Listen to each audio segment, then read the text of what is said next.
Hello, আসসালামু আলাইকুম ভাই ও বোনেরা। আমরা আজকেও তেলের পিঠা বানালাম, কিন্তু এতদিন আমরা বানাইছি কিন্তু সুন্দর হয় নাই। বাট আজকে একটু ভিন্ন টাইপের বানালাম।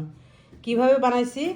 আজকে ময়দা দিছি 1 বাটি, চাউলের গুঁড়ি দিছি 1 বাটি, ওটার মাঝে দুধ দুধ এবং এই গুঁড়া দুধ এবং এই তরল দুধ, ওইটা মিক্স করে জাল দিয়ে তারপর শেষে দিছি।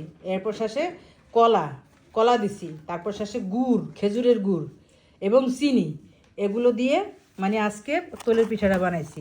একদম ফুলে 2 টুকরো হয়ে গেছে। এখন আমি খুলে দেখাইতে পারতেছি না। জান, তুমি এদিকে আসো তো, একটা পিঠা ভাঙো তো, দেখাও তো, গাইজদের দেখাও।